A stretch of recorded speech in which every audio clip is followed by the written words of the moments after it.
Hello guys, welcome to the new video. Okay, so in this video I am going to explain one of the important topic for bug bounty hunters as well as the cybersecurity professionals.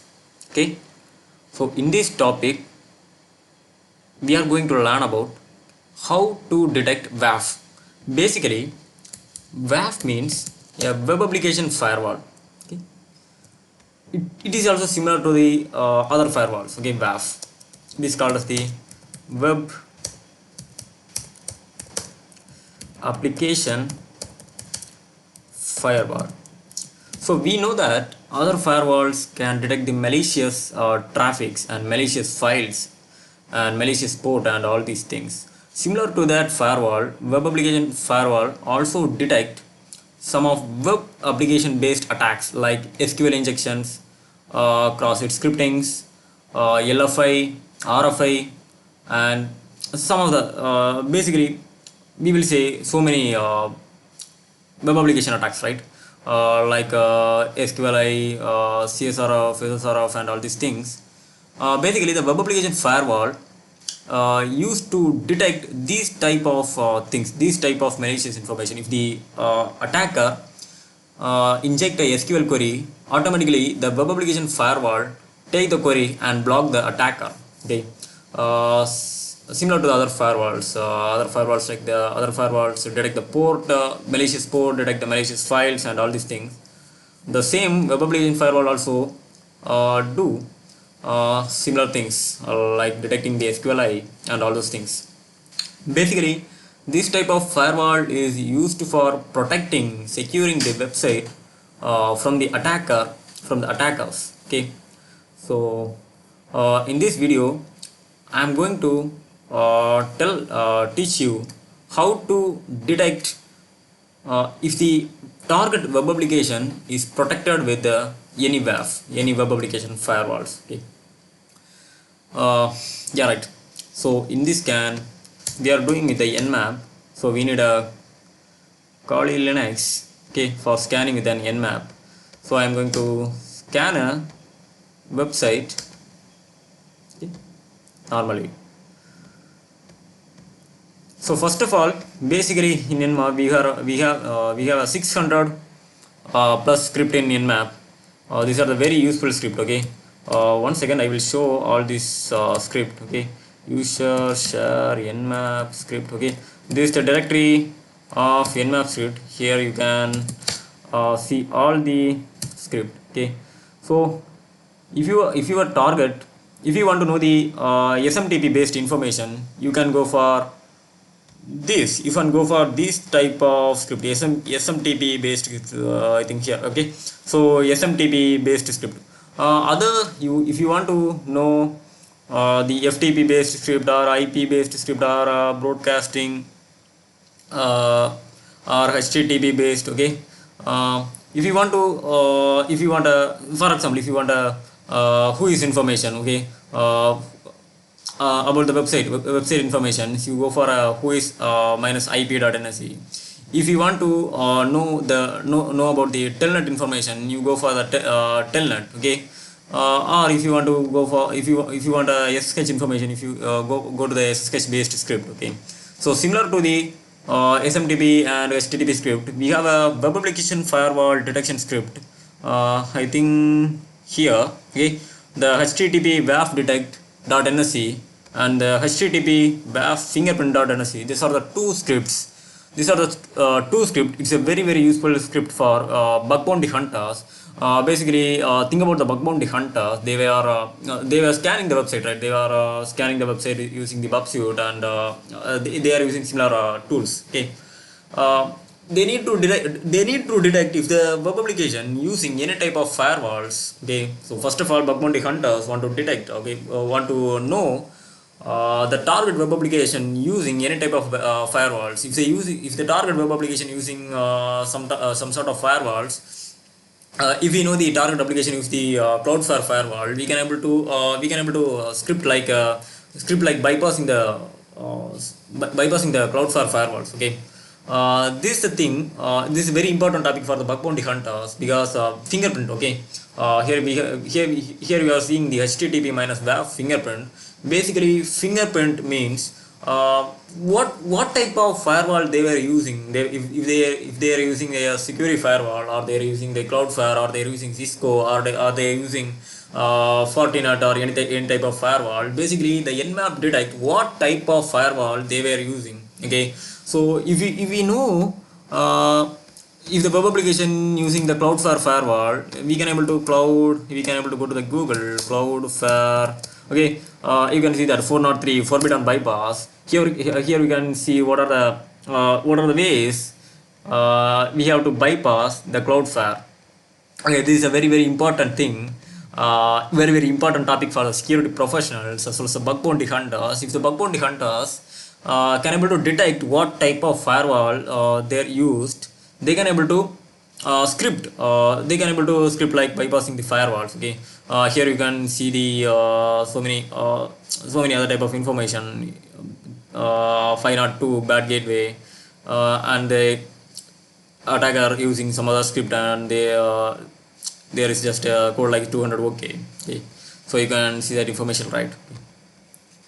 So this is one of the most important topic for bug bounty hunters as well as the security professionals in web application. Okay, because the bug bounty hunters need to know what type of firewall they were used. If they use the Cloudflare firewall, we can able to script like bypassing the Cloudflare firewall. If the target web application using any other type of firewall, we can able to script like bypassing these type of firewalls and all. Okay, so basically we need to in hacking or in bug bounty hunting, we need to know much additional information about the website. If we know more information about the website, we can able to exploit it easily, right? Think of it, if the web application using the SSH secure socket layer, okay, sorry, secure shell as a vulnerable version, we can exploit it easily. Okay, similar to that, if the web application, okay, if the target web application using firewalls, if we identify what type of firewall they were used, we can able to script like bypassing the firewall. This is my concept. Okay, this is the today topic, and this is the today concept.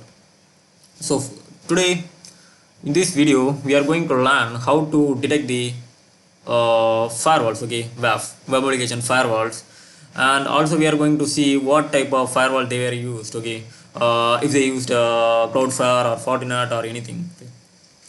So first of all, here we can see that we have two scripts. Okay, two scripts are available for detecting the firewall. One is the HTTP WAF minus detect.nsc, and other one is the HTTP WAF minus fingerprint.nsc. I already said what is a fingerprint. Fingerprint means the additional information, what company firewall if they used a Fortinet or Cloudflare or any other firewalls. Okay, this is the thing. Basically today we are going to detect both if they used. Okay, today we are going to detect both things. Okay, if the target web application using the WAF web application firewall, also what type of firewall the target used, we are going to see these two information in one script. Okay, I think you are much familiar with the wildcard command in Linux. Basically wildcard command means star command. Okay, star command. No, don't worry, I will show what is a wildcard command. If I give here ls, here you can see the ARP replay, ARP request and replay attack 01.cap. Okay, so I want to remove. Okay, so what I'm going to do, I am going to remove this all. Okay, I am going to remove this and this. Okay, I am going to remove these 5 files in one command. Okay, so what I'm going to do, I'm going to give rm is a remove function, remove command in Kali Linux, and I'm going to give ARP RUQ star. So this is a wildcard command. I already said this is a wildcard command. What this command will do, okay, ARP basically this command tells remove ARP request. Okay, the Linux sees where is ARP REQ? ARP REQ. Okay, 5 files contains ARP REQ. And next see, oh, it's a wildcard command. What Linux do? It will automatically detect all these things. Okay, whatever after the REQ. Okay. So basically, I think you just understand what I'm coming to say. First of all, the Linux thinks that ARP REQ and wildcard. Okay, so here ARP REQ, then we have an then the Linux automatically they know I want to delete all these things after the REQ. Okay, so first of all, Linux just detect these type of things, ARP REQ. Okay, and then Linux know I want to delete. I don't want to. I don't want to see what files. What are the words after the REQ? I want to delete all. Okay. So if I give ARP REQ, I just give enter. If I give ls, the complete entire file is removed. Right. So what Linux did here? The Linux basically see ARP REQ and okay, wildcard command. Here we have here we just put the wildcard command. The Linux know I want to remove after all these things. Okay, I want to remove all these files. What are the files are coming with the ARP and REQ? I want to remove all these files. What are the basically what are the files are starting with ARP and REQ? Okay, I want to delete all these files here. Those files are starting with ARP REQ. Okay, I want to remove all these things. The Linux did it here. Okay, so by using this command, what we are going to do, we are going to select these two script in one command. Okay, so I am going to give nmap minus minus script, and so http here you know the script is starting the http and waf minus detect.nsc. So http minus waf, and I am going to give a wildcard command like a star. So now the nmap how take the script http minus waf. Okay, it's starting with the http minus waf. Also these files starting with the http minus waf. Linux also looks any other if any other file starting with the http minus waf. Oh, okay, no other files are starting with minus waf. I am going to use these two files for my script. Okay, automatically nmap using the wildcard command and choose these two script. Okay, choose these two script because we just giving that http minus waf. These two files are starting with the http minus waf and http minus waf. So next I am going to give the port. Basically we know that in web application we know that two ports, right? We have two port. One is a 80 and it's a http port, and one is a 443, it's a https port. Basically the web application use these two port for communication. Okay, right? If the victim want to communicate to the server, if it is http request, the web server uses the 80. If the website is https, the web server uses 443 port number to communicate with the client, right? So basically the web application uses these two ports 80 and 443 for communication between the client and the server. I'm going to give these two ports because I want to know if 80 and 443, because the web application firewall uses these two port for client and server communication. For that way I'm giving 80 and 443, right? So these two port. Okay, by using these two port, web application communicates with the client. So I am giving these two port here minus p, and I am going to give the website name with the okay, let us test our website cybertron.1.in. If I give enter, let us see what kind of information this script give. Let us wait. It takes some time. Let us check if I have my internet is turned on. Yeah, right. Yeah, so In our website, okay, in our web application, our web application not using any type of firewall. It shows like 80 and TCP open and HTTP service. Our web application didn't use any type of WAF, okay, any type of web application firewalls. Basically, yeah, we are not using any type of WAF to protect from the similar attacks like SQL, RFA, LFI, okay, like things. So now I am going to change the website to Cybertron to noodle.com. So now you can, so let's wait a second. Let me give like this detect. I think, yeah, let me first we detect the firewall, and then we go for a script, okay, and fingerprint.